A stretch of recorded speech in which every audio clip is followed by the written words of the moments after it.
नमस्कार प्यारे विद्यार्थियों। यूनिट कॉस्टिंग के इस वीडियो में हम क्वेश्चन नंबर 26 और 30 करने जा रहे हैं। तो क्वेश्चन नंबर 26 पढ़ रहा हूँ मैं पहले। एक कारखाने से संबंधित इसी वर्ष के तथ्य निम्नलिखित हैं। Wages 1 lakh, material 60,000, fixed overhead 30,000, variable overhead 20,000। किसी वस्तु का निर्माण किया, उससे संबंधित ये खर्चे इस प्रकार हैं। यह अनुमान है कि अगले वर्ष में 50% अतिरिक्त श्रमिकों की नियुक्ति कर उत्पादन में वृद्धि की जाएगी। 50% अतिरिक्त श्रमिकों की नियुक्ति कर उत्पादन में वृद्धि की जाएगी।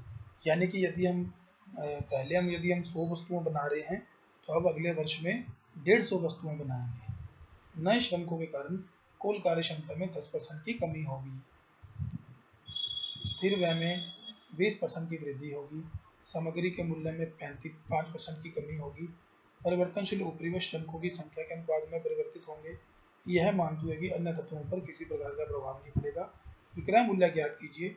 यदि कंपनी विक्रय मूल्य पर 16 से 2/3% लाभ अर्जित करना चाहती है तो यह क्वेश्चन दिया गया है। अब हमें यह नहीं बताया गया कि कितनी वस्तुएं बनानी है या जो पिछले वर्ष में हमने कितनी वस्तुएं बनाई। ये जो डाटा दिए गए हैं इसमें वेजेस लगी थी 1 लाख, मटेरियल लगा था 60,000, फिक्स्ड ओवरहेड 30,000, वेरिएबल ओवरहेड 20,000। यह अनुमान लगाया गया है कि अगले वर्ष में 50% श्रमिकों की नियुक्ति कर उत्पादन में वृद्धि की जाएगी। अब हमें यह नहीं बताया गया कि पिछले वर्ष कितनी वस्तुएं बना रहे थे और इस अगले वर्ष में कितनी वस्तुएं बनाएंगे।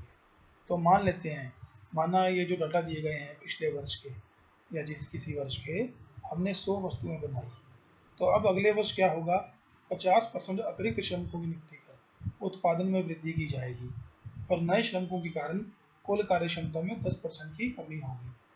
माना पिछले वर्ष में हम 100 वस्तुएं बना रहे थे, तो अब 50% श्रमिकों की नियुक्ति करने से उत्पादन में भी 50% की वृद्धि होगी, यानी कि 150 वस्तुएं बनेगी।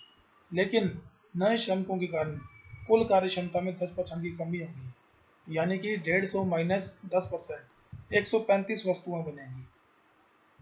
तो मेरा मतलब ये है कि मटेरियल तो हम 135 वस्तुओं का लेंगे, लेबर 150 की लेंगे। तो ये आपके सामने सॉल्यूशन है इसका, नीचे यहाँ पे किया हुआ है। तो material on 135% of present output, वो हमें क्वेश्चन में दिया गया 60,000 दिया हुआ है। 60,000 बटे 100 इंटू 135 करेंगे, 60,000 बटे 100 इंटू 135 करेंगे तो ये मटेरियल आ जाएगा 81,000 रुपये। अगर 100 वस्तुएं बनाने पर पिछले साल 60,000 रुपये मटेरियल लग रहा था, ये जो हमें क्वेश्चन में दिया गया है, 100 वस्तुएं बनाने पर मान लो 60,000 मटेरियल लग रहा था, तो अब 135 वस्तुएं बनेंगी। 100 प्लस 50% माइनस 10%, तो अब 135 वस्तुओं पर मटेरियल लगेगा 81,000 रुपये और 5% सामग्री के मूल्य में कमी हो जाती है तो वो लेस कर देंगे, 5% डिक्लाइन इन प्राइस, तो मटेरियल लगेगा 76,950 रुपये। ठीक है। अब वेजेस या लेबर पहले लग रही थी 100 वस्तुओं पर, ये प्रश्न में दी गई है 1 लाख रुपये।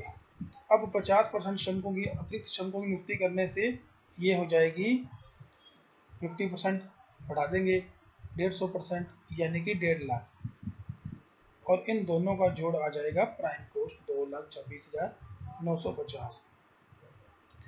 अब हमें वो खर्चे इस तरह से दे रखे हैं, फिक्स और वेरिएबल वैसे नहीं दे रखे कि फैक्ट्री ओवरहेड और ऑफिस ओवरहेड, ये इस तरीके से दे रखे हैं। दो तरह के खर्चे दे रखे हैं, फिक्स और वेरिएबल। वेरिएबल फिक्स के बारे में बताया गया है कि स्थायी व्यय 20% से बढ़ जाएंगे। फिक्स कॉस्ट पहले दे रखी थी हमें क्वेश्चन में 30,000, तो 30,000 प्लस 20% 36,000 हो जाएगी। और सेकंड थी वेरिएबल कॉस्ट। वेरिएबल कॉस्ट के बारे में कह रहे हैं श्रमिकों की संख्या के अनुपात में बढ़ जाएगी। तो श्रमिक 50% बढ़े हैं तो ये भी 50% बढ़ जाएगी। तो पहले प्रश्न में 20,000 रुपये दे रखी है हमें,